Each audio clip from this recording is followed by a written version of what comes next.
Welcome to the Sync podcast, where we explore the value of an inclusive approach in the way we think, work, engage with our communities and workplaces. That the meaning of inclusion, contrary to what many may believe, is about leaving no one behind. I'm your host, Nicole Piggott, and today we have a very special guest, Dr. Marissa Levine. Marissa is the managing director of Envision WellBeing, LLC, where she focuses on designing communities where everyone can thrive.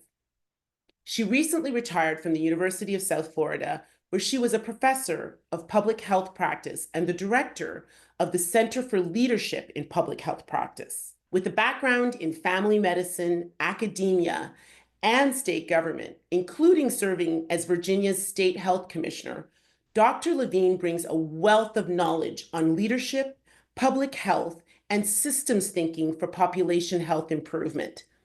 Welcome, Dr. Marissa Levine.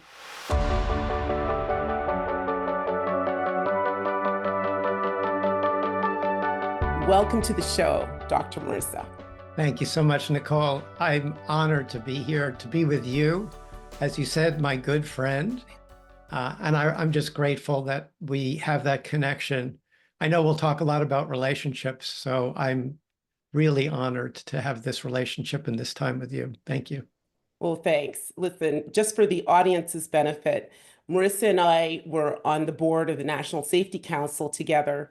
And when you talk about people who connect almost immediately, Marissa and I had the opportunity to share our experiences, and we could see that we were kindred spirits from the get-go. So, Marissa, let's allow the audience in on why you're such a fantastic human being and why I love you. You've had an incredible career. And I think most people, when they graduate from medicine, pursue sort of the traditional paths of medicine. And you've taken an interesting route that has allowed you to influence policy, also influence, education and how people are learning about medicine. And you've taken a route that sort of brings the two disciplines together: public health, policy, and medicine. So share with us your journey. Sure. As you said, I was going on that traditional medical route. And I have to say that medical school was really challenging because it was about memorizing lots of facts, lots of stuff. But I also was in medical school in the Bronx, New York, when the AIDS epidemic started, before we actually knew what it was. And that was an amazing experience as a medical student to see what was happening, not only with individuals who were experiencing AIDS, but the whole healthcare system, and for that matter, all of New York City. So I had some really amazing opportunities to be part of that and observe at a time where there was a lot of uncertainty. And I'll never forget this one situation where I was doing a clinical nutrition rotation, but the woman I was working with was doing research on these young African-American men who were experiencing Kaposi sarcoma, which was one of the earliest indicators of this disease. And so we were actually drawing blood on them, and I was all gowned and gloved in the ICU. And in walks the infectious disease team. And I'm looking at them, I'm saying, okay, here I am. We don't know what we're dealing with. I'm gowned and gloved, and you have no protection. And it was just amazing to me, kind of a total lack of awareness of the bigger picture. So I began to realize that I was one of those people who looked at the context, who could see the connections and ask questions. And that the second thing that happened during my medical career was that my young brother, got very ill with an autoimmune disease. It took a long time to figure out what was going on. And I was poised to be a subspecialist, the typical New York City medical student route. But again, I stepped back and observed that although my brother was getting the best care possible, nobody was in any way looking at the family. So I actually got very interested in family medicine, which was relatively new at the time. And again, it was about seeing the person in context of the family, the community, and in this case, the medical system. And I decided to go that route. And, it's been a journey ever since. It's been unpredictable, really. I didn't expect to have all these amazing experiences, but I'm really grateful because it led me into a community perspective. And when I was in practice as a family doctor, I just became so enamored with the concept of what is it that really helps people to be healthy and well. And I fortunately realized that my role was very minimal. I could certainly help people, and I needed to be there with and for them. But it was much more about whatever else happened in their lives, and particularly in the community. So I got very involved in community. I became part of the local board of health. And it was at the time in the 90s when the healthy communities movement started, which was a precursor for a Right. lot of what we talked about now with social determinants of health. Um, but I'm also from the New York City area, and 9/11 happened. So I said, I have to find a way to give back. And because of my involvement with public health at that time, and the fact that I was trying to get an MPH through Hopkins' new internet-based program, which was global, I ended up taking a job at local public health. And I spent 16 years in medical practice, and then I spent another 16 years in governmental public health, first in rural Virginia, and then kind of working my way up the ladder. And I was just very fortunate. I had this amazing opportunity to be asked to be the state health commissioner during a time when we had already dealt with H1N1, we had Ebola, we had Zika, and we had a real interest actually in population health, which is what I saw the opportunity. So I was able to help lead an effort in Virginia to create what we called the Plan for Wellbeing. And it really opened my eyes to this whole idea of well-being and thriving and what communities could do and the role of government to do that. So I just feel very fortunate to have had those, but I think coming at it from a systems perspective and also appreciating that we have to work together, that our connections matter, and that we actually live in communities of abundance really changed my whole mindset. And that's what I worked on when I left government and tried to help the next generation of leaders, because I saw that leadership was just so critical to all of this work. Right. That's the short story. There's a lot more to unpack, but I'm just very blessed really to have had that experience. Well, I find it, and this is, I think, one of the reasons why we connected from the get-go. One of the things that really strikes me about you, Marissa, that is, I would say, unusual in medicine, because I was on the board of directors at the University Hospital here in Montreal, and the the sense of humility that you bring to medicine, and a sense that as a physician, are a part of an equation. You are a part of a holistic approach to getting to solutions, and as opposed to having all the answers, which a lot of us who are of a certain age, we grew up in a generation where you look to doctors to sort of being all omniscient. They knew everything. You didn't question your physician. You didn't Physicians didn't look at things holistically. They looked at things in a lot of cases through the lens of drugs, and not looking at family history, not looking at environment, not looking at other factors. So I think that's one of the things that's unique. One of the things that I did want to unpack, and I was going to unpack it later, but I can't help myself. In the current situation, having felt almost like a calling to public health, because it's almost the sense that I get from you. There was a series of circumstances that sort of led to this push to play a role in the circumstances that have such an influence on people's health and well-being in our communities. What do you think about what's happening now in the current sort of shift towards sort of skepticism about truths in medicine, truths in science, pseudoscience, I call it pseudoscience because it's not based on any facts. So what are your thoughts on what's happening now? Yeah, it's very challenging time because information flows so rapidly.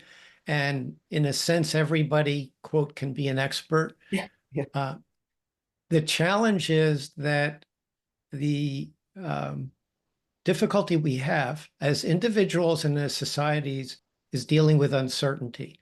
And I think what really helped me in the 90s, which I feel like was my golden age because of the opportunities I had. I was in practice running a residency program and in a leadership role in our healthcare system. Right. Um, and I had an opportunity to do kind of some of the traditional trainings, but I realized that the MBA type training for the healthcare system didn't make a lot of sense in the complex, crazy world that we Right. lived in. So I was really fortunate to meet up with a group of people who were trying to figure out how this new science of complexity might relate to the work and the arena that we were in. And I actually heard a futurist by the name of Leland Kaiser, who just opened my eyes again to the fact that we have to be able to create, innovate, and be open to learning because the world is just becoming more and more complex. And that flies in the face of dealing with uncertainty. We're afraid of uncertainty, so Yeah. we often will grab onto something that sounds good. And Right. there are people who take advantage of that because we want some certainty in an uncertain world. The world is always changing. We have to appreciate that.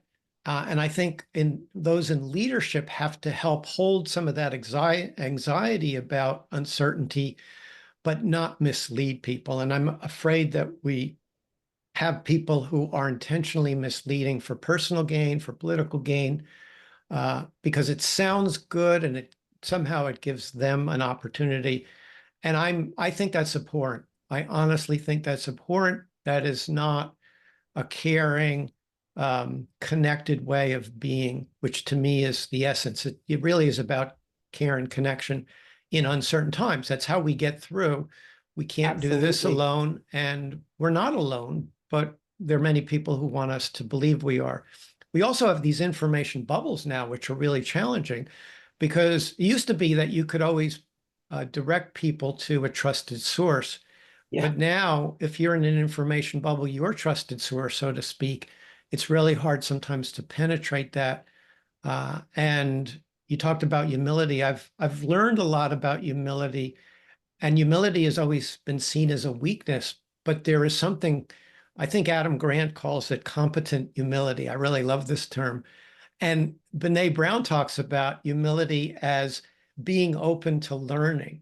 So in these complex environments, these uncertain environments, the one thing we have to be able to do is to be open to act, learn, act, and do it iteratively because nobody has a manual for what we need to do. That's what I've learned over the years, and we need to do it together. So inclusion and diversity matter because we need all of these perspectives to Exactly. inform the larger picture. And we also have to make sure that we're actually helping everybody advance, to your point, not leaving anybody behind. And I think the thing that keeps me going is actually, I know we can do this, but do Yes. we have the will and do we have the right mindset? Can we get past the idea that we're nothing more than machines and cogs in the wheel to the fact that we're actually living beings, intimately connected? We have an amazing opportunity and lots of opportunities, and we live in a world of abundance, not scarcity, but many would have us believe the pie is limited. We have to hold on or get your pie for me. And that, you're just nothing more than a cog in the wheel. I think that does everybody a disservice.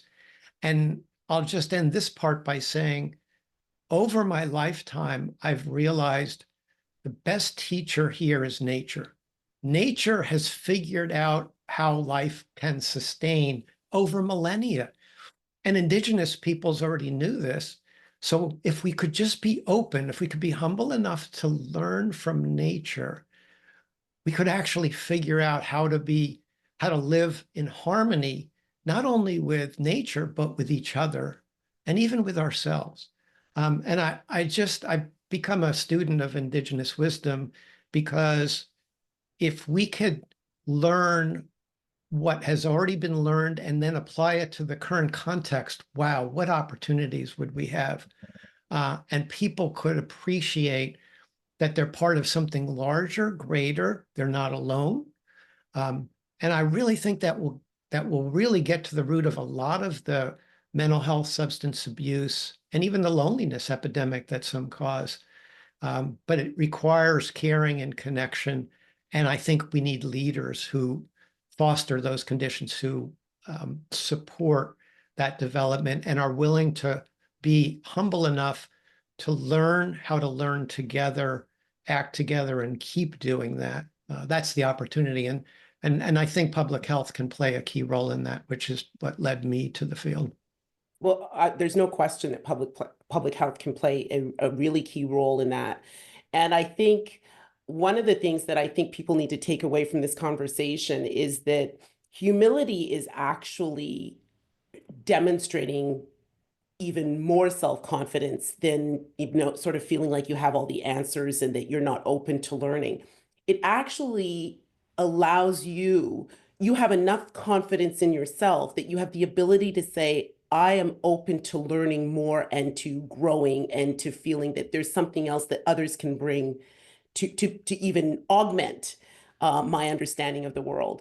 And I think I find as I get older, I embrace that not knowing and that curiosity and that desire to learn. And I learn from people who are 20 years old, 10 years old, 3 years old. I learn from people who are 90 years old. What I really love about being at this stage of my life is I have something to learn from everyone. Like Mm. there's something to be gained from interactions with so many people. Is that what caused you to move from academia into Envision Wellbeing and founding Envision Wellbeing? What prompted you to sort of make that shift? So I came to a point in my life where I had the means to come out from um, below the bureaucracies. I've worked in lots of bureaucracies, the medical healthcare system, state government, and then academia, all very significant bureaucracies. And, for the past 7 years, I've been teaching leadership, first to public health people and then to folks in community and trying to do that in partnership. And I've realized that the hero leader model, which is our mindset, Yeah. the usually the white male who comes in on the horse, the white horse, the knight, to solve the problems, has all the answers. There may be a place for that individual, but not for these complex issues that we're dealing with, not for where communities need to go, not where government and societies in general. We really need all the brain power, and we need to help um, develop other leaders. And the kind of leadership that we've been teaching is about developing others to reach their potential. The Yeah. fact that everybody has an essence, which is what makes us individuals, and we want everybody to develop that potential from their essence, and that the role of a leader is developmental. So that's very different than the leader who comes in with all the answers, because in that case, it's only as good as that individual. And if you're not humble, if you come in with hubris, I guarantee you're going to make lots of mistakes and there'll be huge unintended consequences that might have been prevented. So I'm really interested in this, what we call a regenerative approach. I didn't make up the term of regenerative leadership, but I've been trying to apply it into the public health and the community improvement space, because it really is about appreciating the system, coming at it from a positive perspective with a growth mindset, that, a can-do attitude, looking at the opportunity, and working from our assets, the essence we all bring, and then doing that together and trying to do that in harmony, build systems that are in better harmony, not only with each other, but with the ecosystem, the larger ecosystem. And that means that regenerative leaders make better decisions because they're more informed, they're collaborative. And I really believe that the leadership that emerges from that activity is actually the regenerative leadership. It's not about the person. Right. It's an emergent property of a process of collaboration based on generative relationships, the kind of relationships where both parties are better off, and a sense of we have a lot to offer. We can build from our positives, and we can do this if we apply ourselves, if we take what you said, if we take our curiosity and we're open to learn, and we learn from our actions, and we keep doing that together. It's not about somebody benefiting from the rest. It's about all of us moving forward and creating an equitable, thriving environment. So that's what really excited me over the past 7 years. And I'm trying to take this now to use my resources and try to spread this knowledge. And the nice thing is there are a lot of people out there now who are aware of this and who can spread it themselves. So I don't have to do it all myself. I'm asking others to do their part. And I invite people to learn about this. It's not that there's a specific way to be a regenerative leader. It's about we can co-create this, and it's very context dependent. That's the whole thing, is you have to define it for the context in which you find yourself. So there's a fluidity to it. It's something that It's an is evolving. adaptability. Adaptability. Exactly. I love that. It's all about adaptability, and it's about creating a space for that to happen, because you don't just create. Think about organizations. You don't just create in organizations, especially rigid ones that, where failure is feared. But can you create a space? Some people call it safe space, talk about psychological safety. It's an adaptive space, a space within which you can try things and learn and move forward. And that's why organizations that have figured this out are more likely to advance, because they don't fear failure, they learn from it. And in fact, that's the only way to advance, right? Exactly.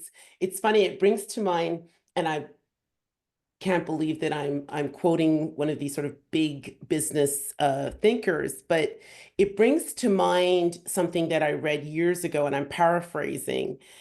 And it was the CEO of Marriott who said, often we treat failure as catastrophic, and then we reject it. So we reject people who fail, and of course that creates a culture of fear around failure. And he made a comment saying, if someone has failed in my organization, I've just paid dearly for a terrific opportunity to learn for my organization. Why wouldn't I take that person who's just acquired this skill and keep that person there so that they can bring that, and my organization can actually benefit from their investment in that failure, versus rejecting that person and someone else is benefiting from my investment in that person's failure. The other thing is, to me, learning, growing, innovation, new ideas, if you don't create an environment where people are fearless to go out there and try and fail, you create this environment where we get very comfortable with the status quo and we get very sort of stuck in one place. But it certainly does not create environments where we leave no one behind. It creates very small, very exclusive, may I say, environments that actually promote this notion of have and have not, in crowd, out crowd, someone who's playing by the rule book that's been established by whoever has the power to make those rules. And if you're outside of that, well, you are somehow subversive, you're somehow not valued. And so I love I think why regenerative leadership spoke to me is that it is the essence of what it means to act inclusively. It's the essence of taking the concept of inclusion and actually applying it in the way you act and behave, both in organizations, but also in our communities and in society. So let's come back in. So one of the things that I did want to explore more, and I think it stems from a conversation you and I had, which is how are we going to act and really start to spread the word of what regenerative leadership means? How are we going to mobilize in our current context? Because this current context could actually cause you to freeze. Mhm. And that to me Absolutely. is the biggest danger and the biggest regret I would have about this moment. This actually should be a moment of mobilization. And so how do we help to mobilize in this current context around public health? Yeah, that's a great thing and the challenge actually is that many public health people are in a freeze state because there's so much uncertainty about what's going to happen, especially those in governmental positions. So I really think that this is the time for grassroots activity, for people in community to take charge and remember the power that they have that has honestly been abdicated not only to local officials, but others. And I really think that people coming together, we're seeing it in town halls, Yeah. but in any way you can that makes sense in your community, this is a time to come together and ask good questions. I always thought the best role for a regenerative leader is to be ready to ask challenging questions. And there are lots of them depending upon the situation. But again, it goes back to first challenge the mindset, challenge what leadership means. It's not about that hero model, right? So, and it's not about having all the answers. So I think the leader needs to think about the questions they ask. And here's where the positive approach, using appreciative inquiry, which some of your listeners may be familiar with, the idea that we don't have to just focus on the negative and the problems, that the real opportunity comes from dreaming about what the aspirational future might be. What is it that we want? So this is the beginning of a conversation at a community level or even at a neighborhood level. What do we want our neighborhood? What do we want our community to look like if everybody were to thrive? So it's about dreaming and then stepping back and instead of saying, what are the root causes of the problems we have? What are the root causes of that success? And given that, what could we do now? What's a step we could take now to get there? Leaders could take an appreciative approach. Appreciative inquiry is about asking questions. So one of the questions I love is, if you move from the machine thinking, we're just cogs in the wheel, to the fact, oh my gosh, we're alive and we're part of this huge living system here on Earth that we're all dependent upon. We're dependent upon clean air, clean water, good food, for example. So what would you do differently in whatever context you were if you saw yourself, your neighborhood, your community, your organization as a living entity? How would it be different? And then even asking the question, okay, what does a living system need to thrive? And what's really interesting that there are people asking this question now, and there's some really interesting answers coming out. Fritjof Capra is this physicist, great systems thinker who, with biologists, wrote the book The Systems View of Life, and he's still he's in his 80s, but he's still evolving his thinking. He's identified a number of key characteristics of living systems that I think are really important because smart businesses are picking up on this. The first is that all living systems are networked. And that's not just a structure, it could be, a process. So agile organizations already know this with networks, and there are lots of different kinds of networks. So can you create the robust networks? Again, remember, networks mean people are connected one to another through a relationship, and we want those to be positive or generative relationships. And how do you make it robust so that if one relationship falls apart, others fill in, so to speak? I mean, as a physician, I can tell you that's how our body is organized. Right. Very robust, lots of redundancy. So networks are important. We regenerate. Okay, well, what does that mean?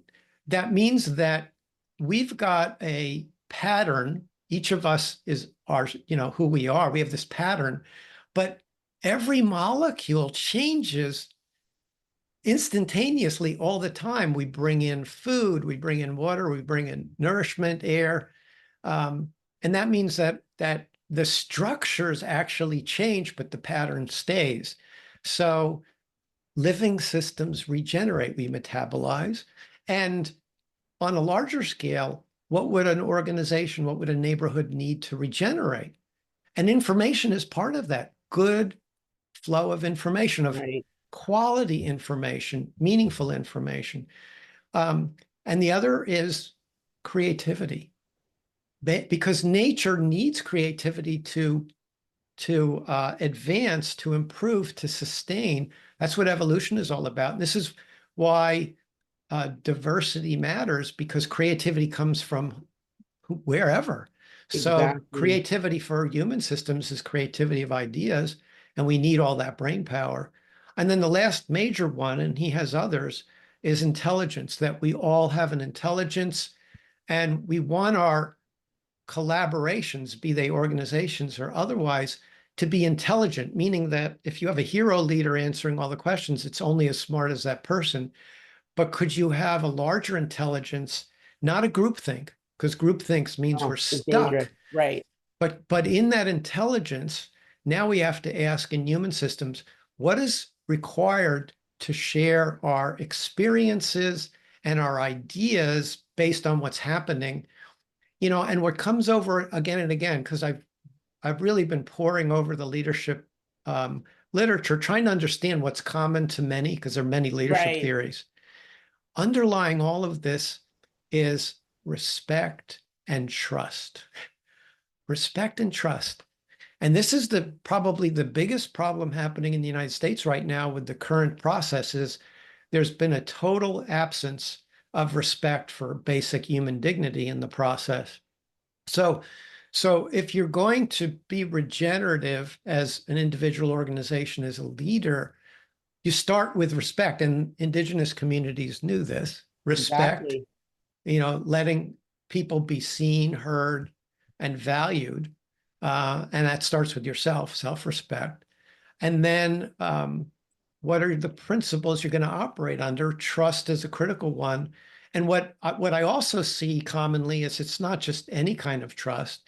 It's a vulnerability trust. It's, if I'm in a leadership role, I'm not some machine superhero leader. I'm a human being, which means I'm not perfect. It doesn't mean I'm incompetent. No. It's also a competent humility, just like we talked about before. But the vulnerability is because I know that we are connected. You have my back. We care about each other. Now, when we challenge each other's ideas, we're not challenging each other personally, right? And you're not challenging to bring you down and to diminish you. Exactly. No, it's actually it's a growth. Challenging for you to grow and evolve. And because I have respect for not just you, but the ideas that you bring to the table. And if you have that context of trust, when I challenge you, you automatically are thinking you are challenging me for my betterment. You are not challenging me to bring me down. And I think, you bring up a point that we encounter in organizations and in leadership and in the ecosystems and dynamics within organizations around this sense of how we reward behavior in organizations. And that can either be materially through bonuses, money, whatever. It can be through advancement. It can be through whatever society sort of is put as a label of an indicator of success.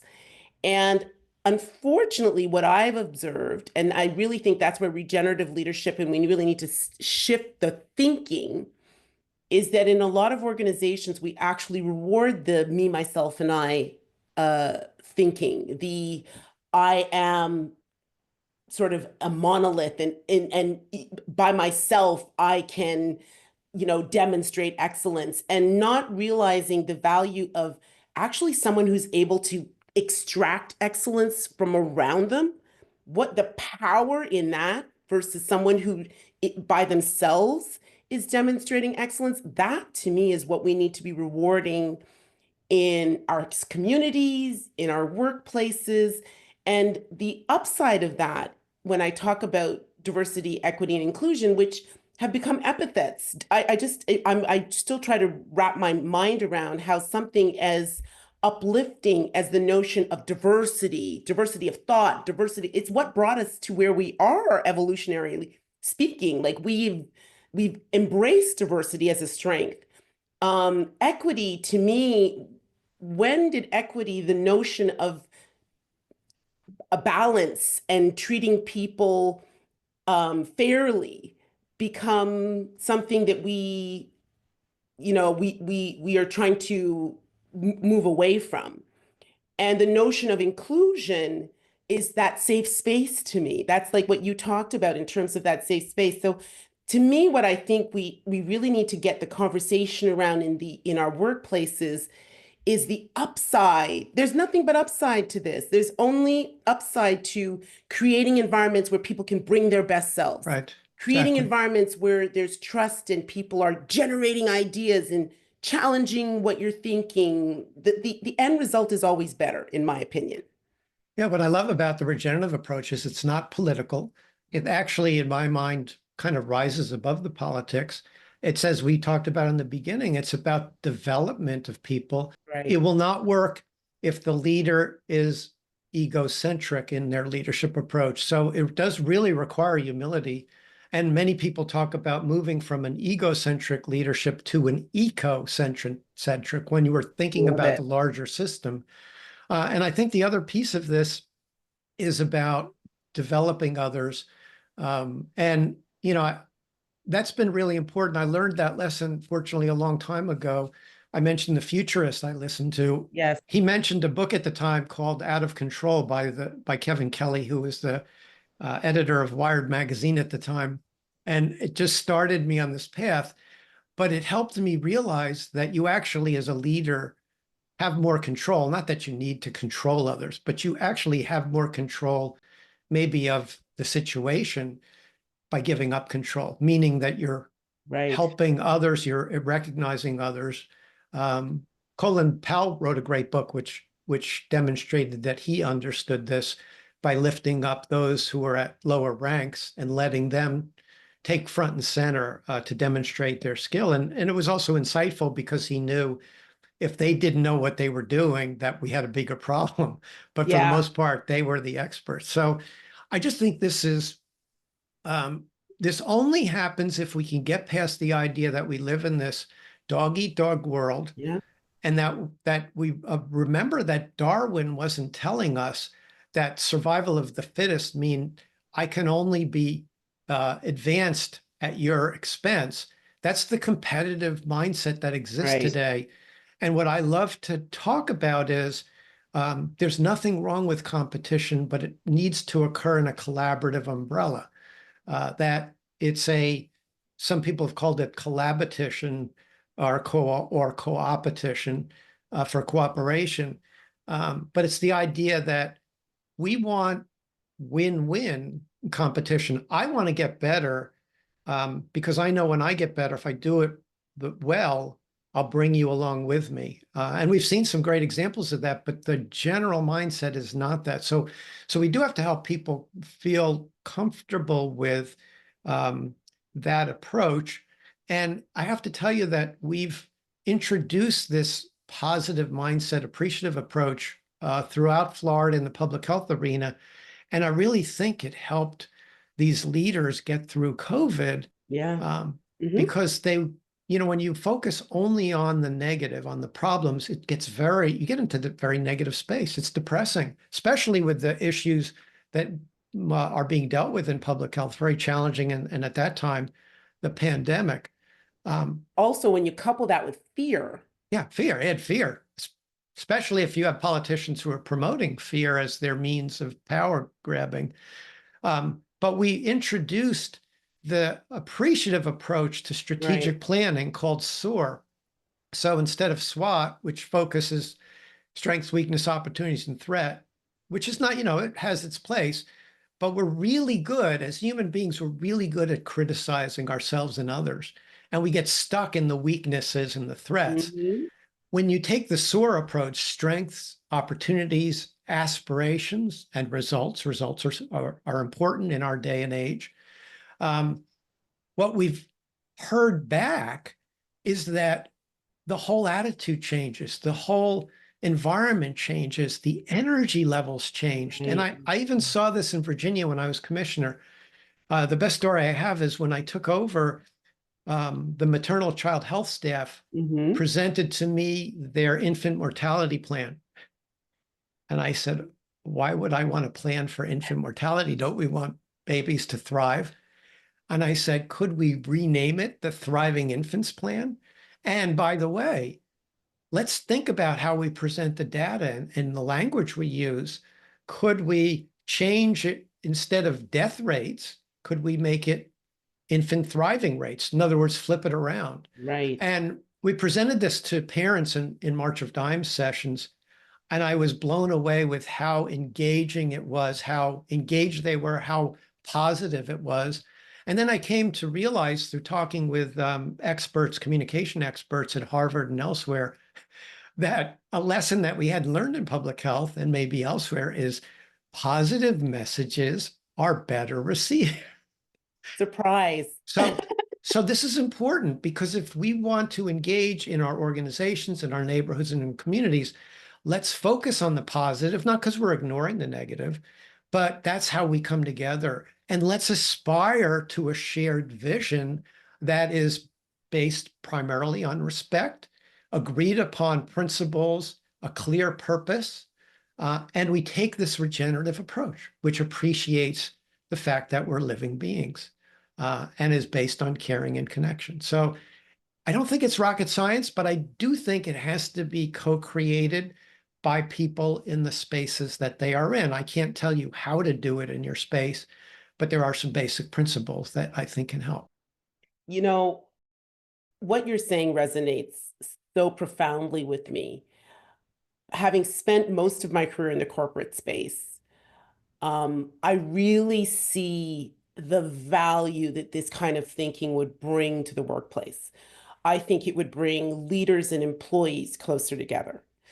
I think it would empower employees to take a much more accountability for their ability to influence and impact within their roles. I also think it just opens up possibilities versus sort of restraining you within sort of the familiar, the safe, may I say. But when you create an environment where you are comfortable with not knowing, Mhm. where you're actually, that not knowing actually sparks that curiosity, that bringing people in who also have want to play a role in finding solutions and results and answers. I just love the positivity of that. I also love this notion of soar. Soar is just, even the concept Yeah. of it is uplifting. It's about propelling you forward. Mhm. Um, and I just, it brings to mind something that I experienced in my career. I was tasked with the expansion, and those of people who've, been in some of my workshops are familiar with this story, so I ask you to bear with me. But I was tasked with a mine expansion. Someone who has had no experience whatsoever in the operations component of mining or anything to do with the geotechnical elements of the mining sphere. And when I got past my initial terror with the Herculean task that I felt was foisted upon me, I actually looked at it as, go back to what you know. And what you know is bringing people together, laying out what we're trying to do as a collective, and everybody has a voice at this table. And because I don't know what I don't know, I have to trust you, who I've brought into my circle, and collectively we bring it forward. The result was, normally a mine expansion takes about 5 years. We did it in 18 months. Wow. And I'm convinced that we did it because we were asking questions. People would say, well, because we've always done it that way. And I'd say, well, okay, I need a bit more than we've always done it that way. Why have we always done it that way? What was gained? And then there were things that we had always done that we decided, we're just not going to do it this time. Let's see what happens. And the world didn't come to an end. The stars didn't fall from the sky, and we were able to challenge the way we always approach things. But really, what it allowed me to realize is excellence is all around us. You don't have to be an expert in a specific area to actually be able to ask questions around why this is the way it is. And one of the other things, and I encourage my audience to really think about this, is if someone who is an expert can't explain something to you in a way that makes sense to you, you need to be asking more questions, because anything that we understand in our world should be able to be explained to you in a way that even a non-expert can understand. It doesn't mean you're going to understand the intricacies of it, but the concepts you should be able to understand. And that was really the only principle that we had around the table. You're all experts in your area, but you have to be able to explain your thinking in a way that the layperson can understand, and then then that empowers us to be able to weigh in. And that's what I think ties into your concept of regenerative leadership Yeah. and systems thinking, and that openness and humility. So you bring up a really important point in that collaboration, and congratulations, by the way, for pulling that one off. There's a concept called double loop learning, which means that instead of just implementing some action and assessing it, and when it's not where we want it to be, tweaking it and trying again, you go back and you challenge your underlying assumptions, beliefs, and biases. Now, we as individuals, we have a hard time doing this, right? Because we're all biased, we're all stuck in beliefs. It's just the way we are. It's not good or bad. But in a collaborative environment that you're talking about, can we, with trust, have those conflicting conversations to challenge the underlying beliefs, to get to what you said was, Right. can you explain to me why you believe that as expert to be the case? And you also, as the expert, need to be open to be challenged, right? So Exactly. this is where that generative, caring, deep connection matters based on trust and respect. And I think that it also gets us past what often happens, which is a competition of ideas. Now, let's say the key leader comes in with a particular idea, or somebody with power, voice or whatever, money, comes in with a specific idea. This is the way we need to do it. It may not be based on anything other than their idea. And, often we have the competition between ideas with the idea that those are the only possible ways. And what Exactly. happens is we miss exactly what you're talking about, Mhm. the possible discovery of many other options. And it only happens when we can step back and challenge ourselves and others, that double loop learning. And that's a cultural thing we have to develop better. Develop. And Yeah. I think that's why we have to develop these regenerative leadership approaches, because we all have to learn how to do that better. And that's where the opportunity comes. And I really believe this is the time to do it, because the world is not going to get any less complex. We have more people, and just based on sheer numbers, greater complexity. And quite frankly, we have a lot of things we've built that are doing the opposite than what they were intended. And so we really have to, as Buckminster Fully says, find a new model, build a new model. Exactly. Because this model is not providing equitable thriving. And that's not bad. We just have to recognize it and be willing to move on it, but do it together. What you just mentioned brings to mind a way that we can in a way that's non-confrontational, non-debasing, challenge misinformation. through that appreciative inquiry, through that, okay, help me to understand why you think that. Help me to understand, have you ever considered other ways of thinking and why do you reject those? Like what, Exactly. what is it Right. about them that doesn't align with what you've learned?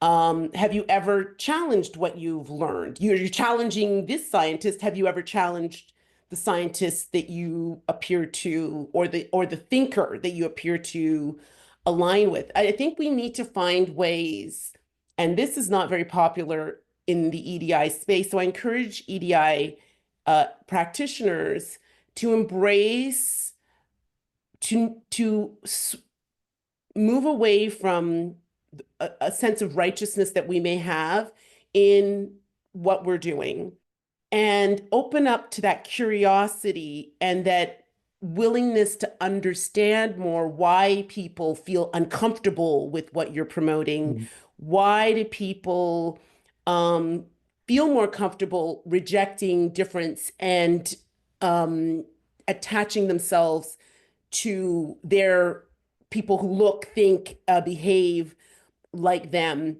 helping people to address the insecurity that can come from that thinking. And I think if you deal with those two things that you mentioned, like keep it simple, respect and trust. If you build trust by having an openness to a willingness to listen and understand where someone is coming from, and if you come from a position of respecting, even though in your head it's like, how can you think that way? Open yourself to coming from a place of respecting that person allows you to help each other on your journey. So we always end our podcast with one little question, and it's really around how do you make sure that the fundamental values that you have are being harnessed to drive the impact that you want to drive in what you do. So Marissa, we'll end with that. It's a big question. That's a loaded question. I think it requires ongoing reflection, right? I think you have to stop. And again, in this world of distraction and Mhm. rapidity, can you stop? I I read a book called Thanks. I think the author's name was Emmond, and it's about gratitude. And so one of the things we know that helps us to be well is to be grateful. And I started a gratitude journal. So that's an opportunity to reflect. But I do think that I've had a lot of opportunity to reflect over the years on what I'm doing, why I want to do it. And ultimately, it comes down not only um, starting with self-respect and those underlying principles, but what is Mhm. your individual purpose? And in your leadership role, what is your leadership purpose?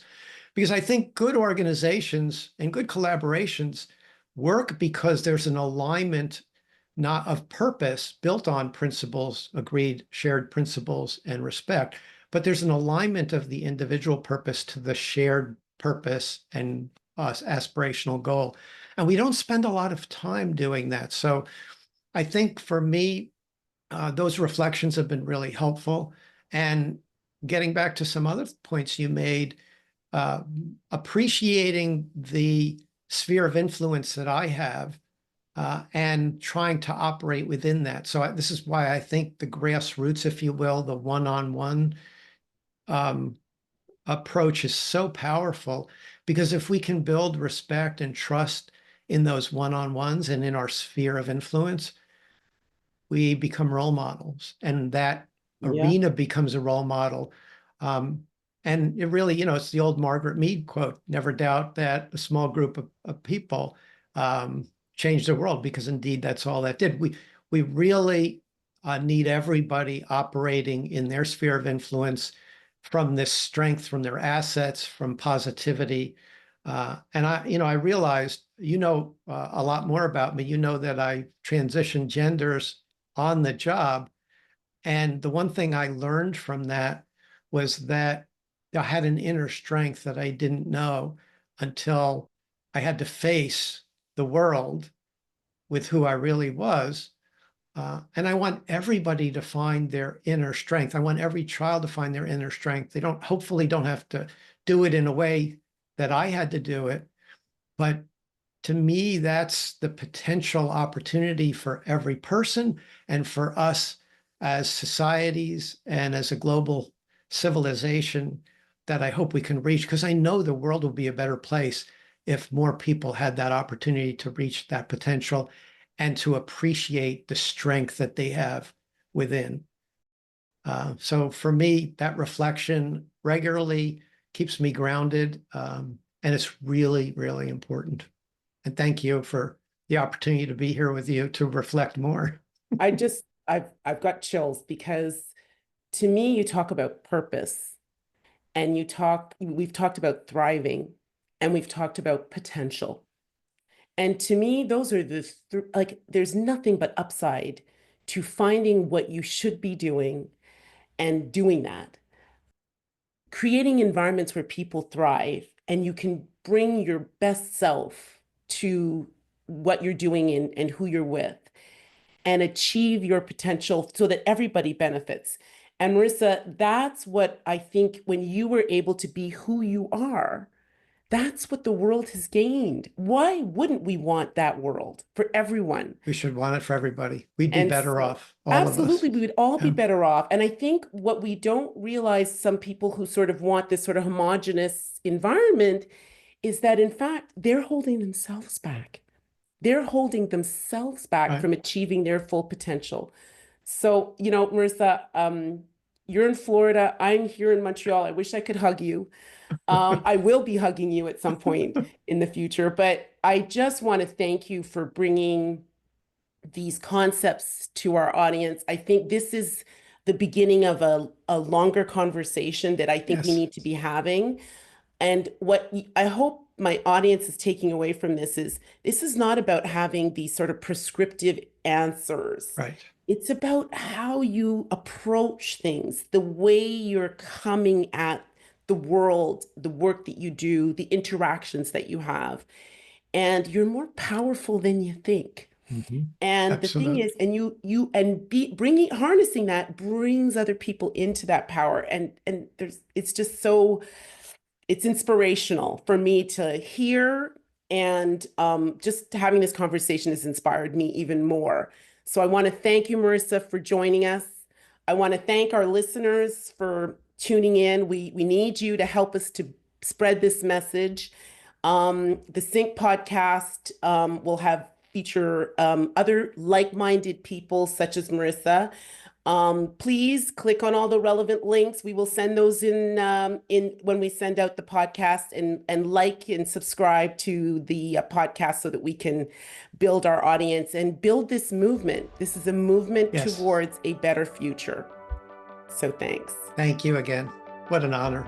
It's been great. Be well and take good You care. too. Always.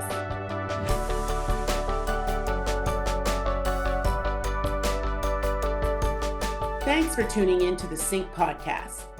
If you enjoyed today's conversation, be sure to like, comment, and subscribe. The Sync podcast is brought to you by Synclusiv, where we're building inclusive workplaces that work for everyone. To learn more about how Synclusiv can help your organization create real, measurable change, visit synclusiv.com. Until next time, stay in sync.